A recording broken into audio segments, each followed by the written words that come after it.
ख्रिस्ट'नियाव अनज्लायग्रा आंनि भिडिअखौ नायगिरिफोर गिबिसिनथारावनो सोरगोआव थानाय आफा इसोरखौ आङो बे समाव हाजासे हामबाय होनग्रोबाय। बेजों लोगोसे दायो जायफ्रानाखि आंनि बे भिडिअखौ नायगासिनो दङ नायगिरि साफ्रोमनिसिमबो आंनि अननाय आरो खुलुमहरनायखौ जासिहरनानै दिनैनि बे मोनसे गोदान कमेन्ट भिडिअआव नायगिरि साफ्रोमखौबो फोरबो जिसु ख्रिस्ट'नि मुङै आङो वेलकाम खालामनानै लानाय जाग्रोबावबाय। ख्रिस्ट'नियाव अनज्लायग्रा आंनि भिडिअखौ नायगिरिफोर आरोबाव दिनैनि बे दिनजों लोगोसे नोंथांमोननिसिम मोनसे गोदान कमेन्ट मेसेज भिडिअ दिनै आङो लानानै फैबावलायबाय। थ' आसा खालामो नोंथांमोना आंनि बे भिडिअखौ जोबजासे नायलांबावगोन आरो नायखांनायनि उनाव बे कमेन्टनि गेजेरजों मा मोनसे मोनदांथि सोलोंनायखौ मोनदांनो बा सोलोंनो मोनगोन होननानै नायगिरि साफ्रोमनिसिमबो आङो फोरबो जिसु ख्रिस्ट'नि मुङै मिजिंथिहरबावबाय।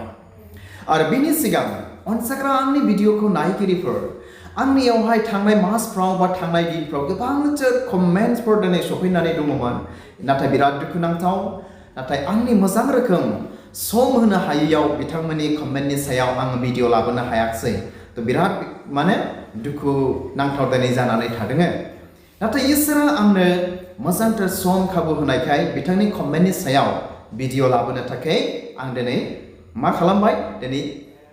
थिक खालामबाय बा नोंथांमोननिसिम बे भिडिअखौ दिनै आङो लानानै फैबाय। अब्ला बे समाव अनसायग्रा आंनि भिडिअखौ नायगिरिफोर सोर बिथाङा आंनो कमेन्ट लिरनानै हरदों आं नोंथांमोननो सिनायथि होनि आरो बिथाङा आंनो मा रोखोम कमेन्ट हरदों बेखौबो नोंथांमोनजों आं शेयार खालामनि। अब्ला फै आं बे समाव नोंथांमोननो सिनायथि होनि। बिथांनि नामानो जाहैबाय सिमां हाज'वारि। अब्ला बे समाव बिथां सिमां हाज'वारिखौ आङो फोरबो जिसु ख्रिस्ट'नि मुङै आङो वेलकाम खालामदों आरो बेजों लोगोसे बिथांखौहाय गावनि कमेन्टनि थाखाय आङो थेंक इउ आङो जासिहरो। आरो बिथां सिमां हाज'वारिया जुदि आंनि बे भिडिअखौ नायसंदोंब्ला जोबजासे नायलांगोन होननानैबो आङो मिजिंथिहरबावबाय। अनसायग्रा आंनि भिडिअखौ नायगिरिफोर अब्ला बे समाव आङो फरायनानै खोनासंहोनि बिथां सिमां हाज'वारिया आंनो मा कमेन्ट हरदों। बिथाङा आंनो बेबायदि लिरहरदों, ख्रिस्टियान सुबुं जानानै मण्डलीजों गोरोबनो हायाब्ला बिहा मा लाब दङ बेनि सोमोन्दै एसे मिथिहोदो फंबाय। थ' ख्रिस्ट'नियाव अनसायग्रा आंनि भिडिअखौ नायगिरिफोर नोंथांमोना बे समाव खोनानो मिथिनो मोनबाय। थ' बिथां सिमां हाज'वारिया आंनो बेबायदि कमेन्ट हरदों जे सासे ख्रिस्टियान सुबुं जानानै मण्डलीजों गोरोबनो हायाब्ला बिहा मा लाब दं। आरो दिनै बेल' नङा,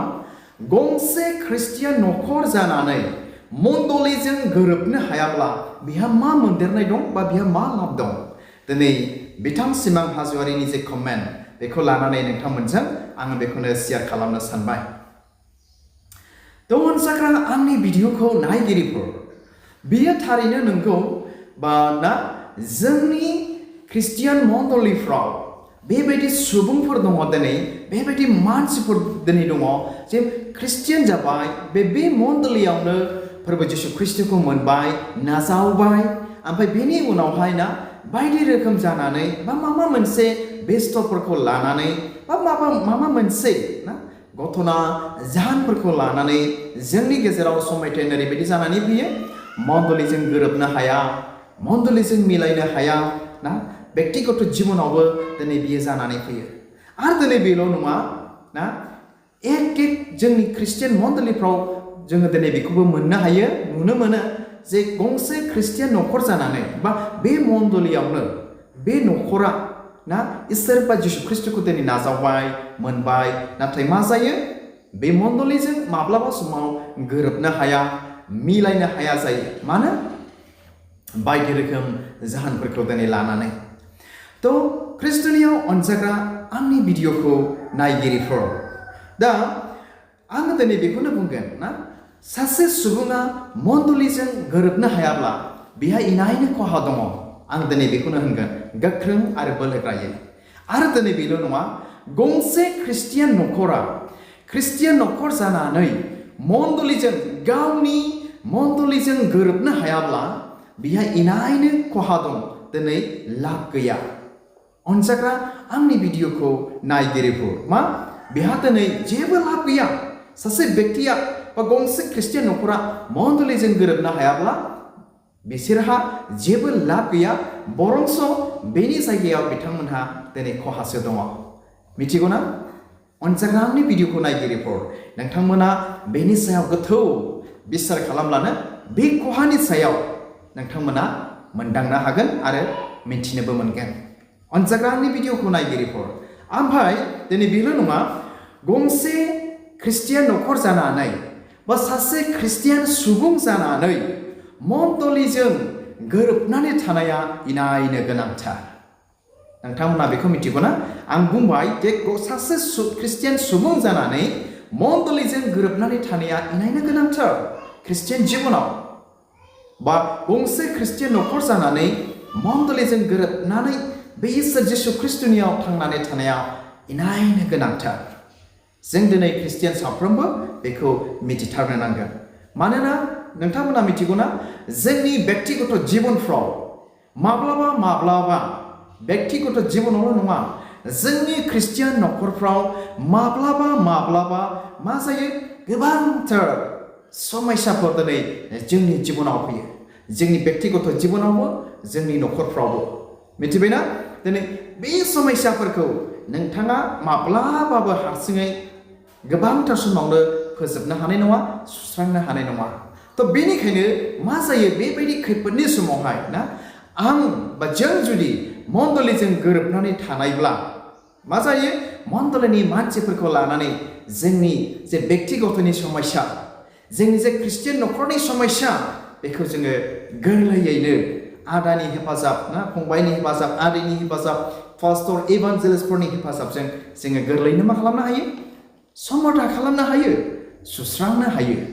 ख्रिस्टनियाव अनज्लायग्रा आंनि भिडिअखौ नायगिरिफोर बेनिखायनो आङो नोंथांमोनजों शेयार खालामबाय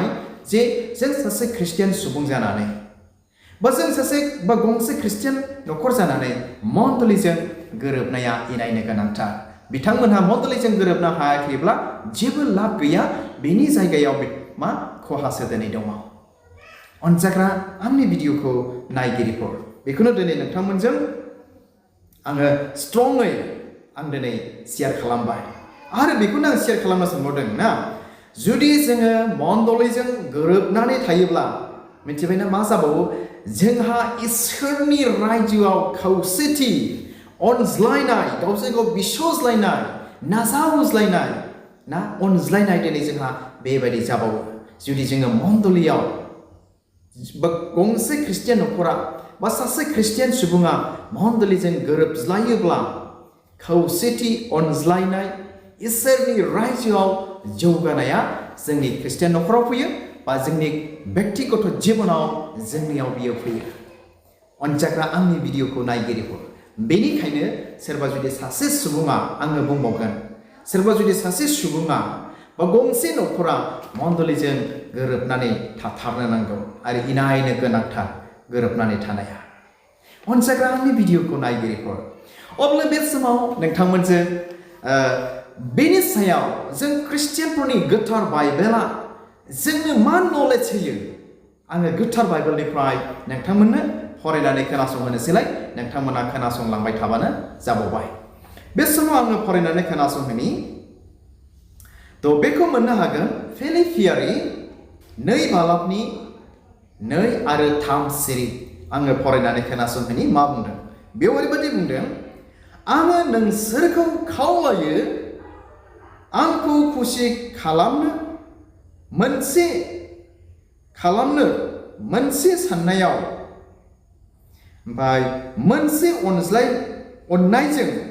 अनज्लायनायाव आरो गोसो मानिजों खौसेयाव था मिथिबायना दिनै बेबायदि लिरदों ओमफ्राय आं फरायनानै होबावनि 3 सिरियाव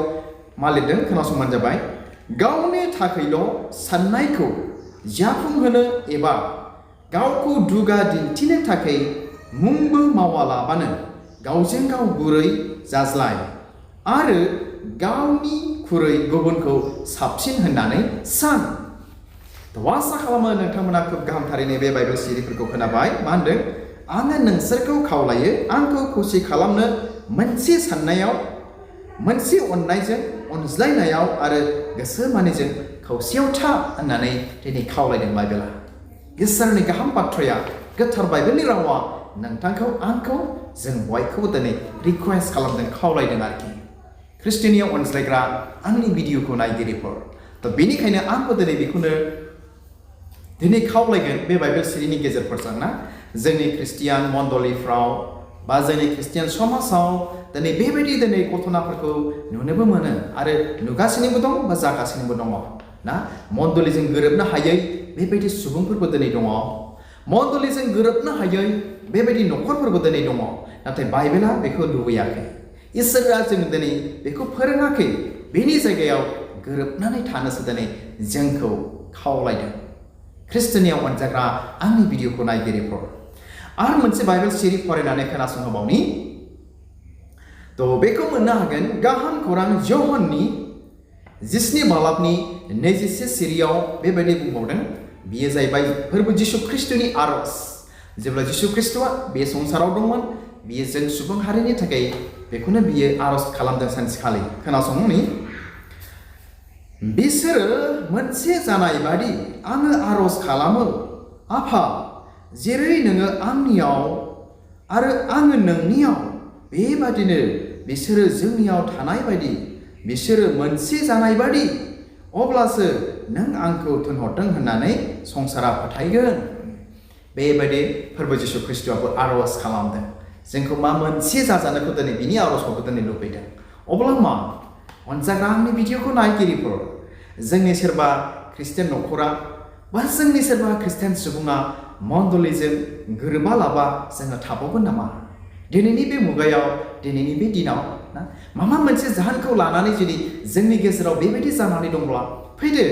जों गावजों गाव खेमा होज्लायदिनि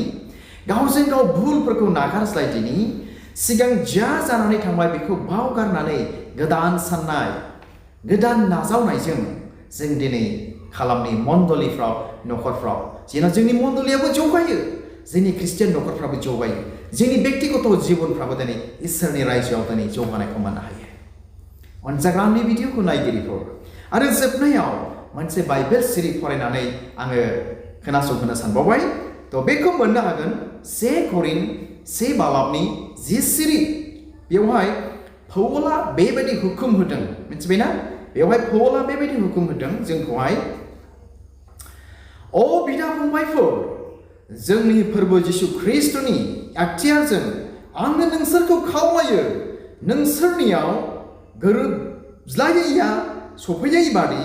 नोंसोरो सासेया सासेनि बाथ्रा मानिज्लाय नोंसोरो साननायाव आरो थांखियाव थालायै खौसे जा पौला बेबायदि जोंखौ हुकुम होबावबाय मा होननानै बुंदों बिदा फंबायफोर जोंनि फोरबो जिसु ख्रिस्टनि एखथियारजों आङो नोंसोरखौ खावलायो होननानै पौला बेबायदि बुंबावबाय मा नोंसोरनियाव गोरोबज्लायैया सफैयै बायदि नोंसोरो सासेया सासेनि बाथ्रा मानिज्लाय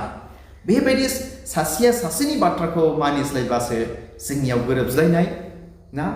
बा मण्डलियाव नांथाबज्लायनाया दिनै जोंनियाव फैगोन ना मा होनो अनजाग्रा आंनि भिडिअखौ नायगिरिफोर बेनिखायनो जोंनियाव गोरोबज्लायैया सफैयैफोरबादि सासेया गुबुन सासेनि बाथ्राखौ मानिनो थिनदों ओमफ्राय मा बुंबावदों नोंसोरो साननायाव आरो थांखियाव